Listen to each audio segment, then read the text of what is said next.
जय श्री महाकाल। सदैव बड़े बुजुर्गों ने कहा हुआ है कि अधूरा ज्ञान सदैव प्राण पे संकट लाता है।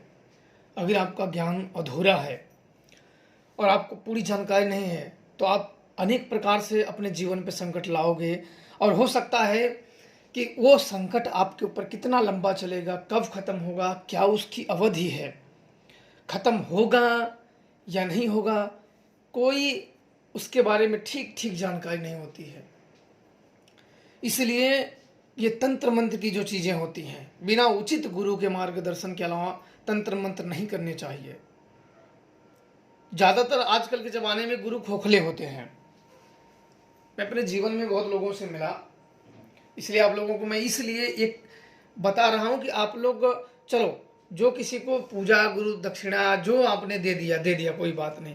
अगर आपके साथ अहित हो गया तब आपका तो जीवन ही समाप्त है।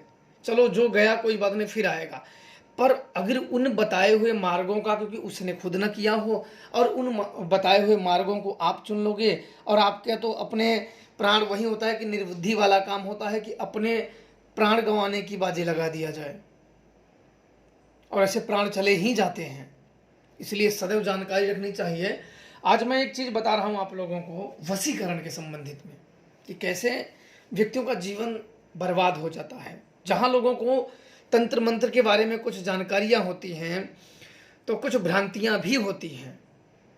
कुछ लोग अपना ज्ञान बढ़ाने के लिए बुक पढ़ते हैं, कुछ लोग नेट पे खोजते हैं, लेकिन यहाँ जो जानकारियाँ दी गई हैं एक सीमित दी गई हैं, एक सीमित तौर पे दिया गया है, उससे अधिक नहीं। उससे अधिक आपको ज्ञान प्राप्त करने के लिए आपको गुरु खोजना होगा जो कि सिद्ध तांत्रिक है, और आप भी उस गुरु के रंग में आप भी ढलना होगा। ऐसा नहीं कि हमें गुरु अच्छा गुरु चाहिए। अरे, गुरु अच्छा मिल गया तो तुम अच्छे नहीं हो तो फिर गुरु कहाँ से सिखाएगा?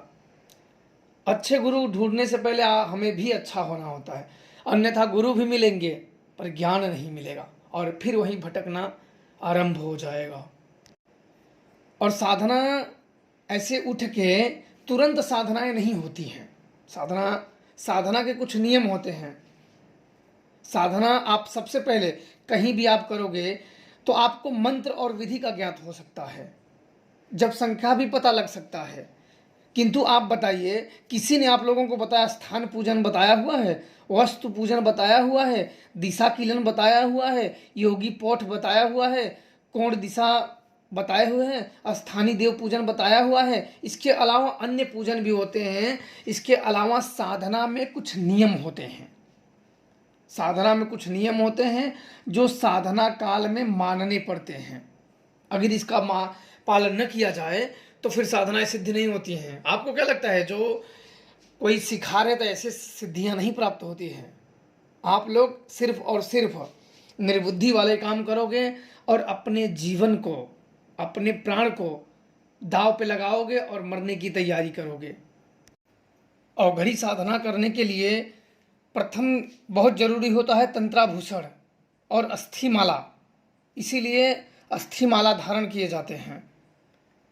आप जहाँ साधना करने जाओगे, अघोरी अवघड़ ये वो करते हैं, तो आप बड़े आसानी से पहचान सकते हो कि ये ढोंग है या पाखंड है। आप लोग सर्वप्रथम मंत्रों का चयन करिए, क्योंकि अब मंत्र क्या है ना, अड्ड बड्ड वाले मिल रहे हैं। सबसे पहले आपको ये ज्ञात होना चाहिए कि इसके परम सिद्धि कौन है, इसकी इष्ट कौन है, इस मंत्र में इष्ट कौन है।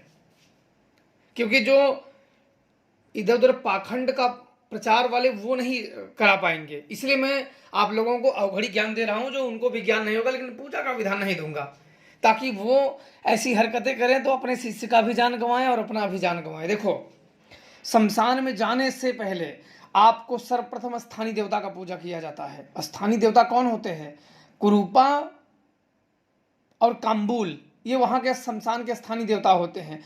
प्रति साधक के, जो शमशान में साधनाएं करता है, जो लोग, ये लोग आप देखते हो ना वीडियो बना के करते रहते हैं ना, इन लोगों को खुद नहीं पता होता है, पता नहीं, इसीलिए आप लोगों को कभी सिद्धियां नहीं मिलती है। अगर आप प्रथम बार शमशान में साधना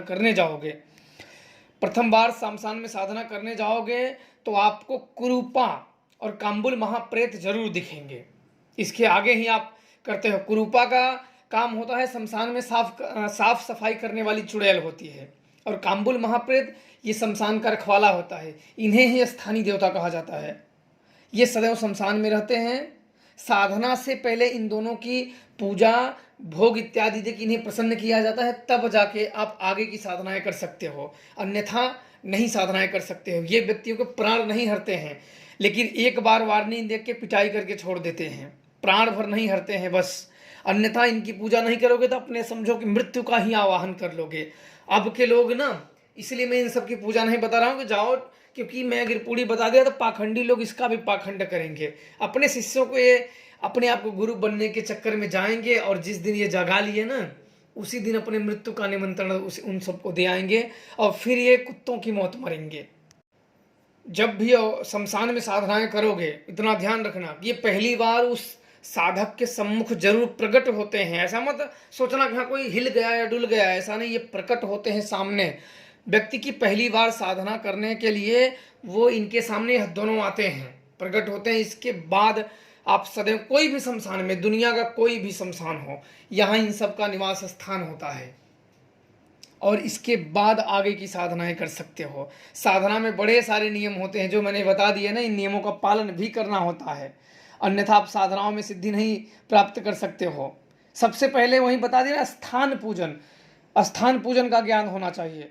फिर वस्तु जो सामग्री ले गए उसकी पूजन का ज्ञान होना चाहिए। फिर दिशा किलन होनी चाहिए, योगिनी पोठ, जो योगिनी की महापूजा की जाती है, योगिनी पोठ, दिशा, देव पूजन यही होता है। कुरूपा और काम्बुल, इन्हीं को स्थानीय पूजन कहते हैं। वहाँ के देव पूजन का मतलब होता है जिस देवता की आप साधना कर रहे हैं उनका पूजन, और स्थानीय देवता का पूजन का ज्ञान होना चाहिए। यहाँ मैं जानकारी इसलिए नहीं दे रहा हूँ ताकि ढोंगी लोग वहाँ जाए तो अपना लात खाएं और अपने प्राण की बाजी लगे, उनके प्राण वहाँ जाए। और जो सीखने के लालच में जो शिष्य बन रहा है किसी अघोरी या तांत्रिक का, तो ये सावधानियां रखना, नहीं मारे जाओगे, सारी शक्तियां रह जाएंगी। शक्तियां प्राप्त करना इतना आसान नहीं होता कि आपको शक्तियां तुरंत प्राप्त हो जाएं या बाबा बन जाओ। ज़्यादातर आजकल के बाबा खोखले होते हैं और जिनके पास शक्तियां होती हैं, विद्या होती हैं, वो सिखाना नहीं चाहते हो। क्यों सिखाएंगे आपको? क्योंकि हर किसी को चाहिए 2 दिन में उनको चमत्कारी बाबा बनना है, 2 दिन में शक्तिशाली बनना है, 2 दिन में किसी को वशीकरण करना है, 4 दिन में किसी का मारण करना है। आपको बता दूं कि मारण आज चलाए जाते हैं तो 6 दिन में अगर उसका मारण नहीं तो 6 दिन में उसको दोहराया जाता है, फिर वापस से 6 दिन में दोहराया जाता है। उसमें इष्ट शक्ति कौन चलती है इसका ज्ञान होना चाहिए और उस इष्ट शक्ति की परम सिद्धि तुम्हें होनी चाहिए। ऐसा नहीं कि कोई अड्ड बड्ड मंत्र मिल गया, हाँ ले लो ये मंत्र ले लो, ये मंत्र ले लो, ऐसे नहीं मारण होते हैं। उसकी इष्ट की परम सिद्धि होनी चाहिए और उनमें कितने शक्तियों द्वारा पूजित है, बलि विधान कितने हैं, वो सबका ज्ञान होना चाहिए। कितने बजे से कितने बजे उनको पूजित होते हैं। शमशान में ज़्यादातर साधनाएं 1 बजे से साधनाएं शुरू होती है, 1 बजे से 3 बजे तक। ये साधनाएं शमशान में बहुत ही ये अवघड़ी साधनाएं हैं, अवघड़ी साधनाएं हैं। इनमें बहुत सोच विचार के ही कूदा जाता है, मोह माया को बिल्कुल त्याग के। ये बिल्कुल प्राण की बाजी है। और अघोरी तांत्रिक साधनाओं को, शमशान में साधनाओं को किसी के बहकावे में कभी नहीं करना चाहिए। इतना ध्यान रखना। कोई बोल दे मैं करा दूंगा, ये करा दूंगा, तो उससे पहले ज्ञान अर्जित करो। इसकी परम सिद्धि कौन है, कौन जो मैंने बताया है इन सब का, उससे ज्ञान रखो। अगर वो सच्चा रहेगा तो इन सब के बारे में बता देगा, फिर मेरे को मैसेज कर देना कि गुरु क्या सही है क्या नहीं, मैं आपको सीधे क्लियर बता दूंगा। अभी अगर मैंने बता दिए तो तुम भी वही वीडियो देखेगा, तुम्हारा गुरु भी वही देख लेगा, तो दोनों को ज्ञान हो जाएगा, फिर वही ज्ञान मैच खा जाएगा, फिर बच जाओगे। अन्यथा अगर ऐसे जाओगे तो अपने मृत्यु का आवाहन कर लोगे और फिर समझो क्या होगा ना, फिर कोई नहीं जानेगा। बाबा का भी हड्डी टूट जाएगी और जो शिष्य रहेगा उसकी तो टूटेगी ही। तो इतना आसान नहीं होता है सिद्धियां प्राप्त करना। बहुत सारे नियम होते हैं जो साधना काल में मानने पड़ते हैं। इसीलिए कि शक्तियां कहाँ प्राप्त हो रही हैं, किसी को प्राप्त हो कहाँ रही हैं, क्योंकि विधान तो ज्ञान नहीं है, कैसे किया जाता है क्या है। बस पहुंच गए 9 बजे, हाँ सिद्धियां प्राप्त हुई, कुछ चेका गिरा, पत्थर गिरा, कुछ जानवर हिला, हाँ अनुभव हो गए। ऐसे होते हैं अनुभव। तो फिर भी आप लोग अपने जीवन को सुरक्षित करिए। मेरा यह है कि आप लोगों को अहित ना हो। आप लोग भी किसी के बच्चे हो, किसी के लड़के हो। मेरा था कि मैं आप लोगों को बता दूं जानकारी, ताकि आप लोग ऐसी चीज़ों की लुभावनी बातों से ना भटको। अपना जीवन है उसे सही तरीके से जिए। सीखने की इच्छा हो तो किसी योग्य मार्गदर्शक, ये नहीं कि गुरु बन गया तो ये तो गुरु है। ढोंगी पाखंडी इसी के लिए तो फायदा उठा रहे हैं कि हम गुरु हैं, तो एक गुरु उसे बनाओ जो ज्ञानी हो, जो परम सिद्ध हो। कोई ऐसा नहीं कि खाली को नहीं बनाए जाते हैं। आगे मैं फिर आप लोगों को इनके बारे में कभी जानकारी दूंगा। आप लोग खुश रहिए और प्रसन्न रहिए। जय श्री महाकाल आप सबको।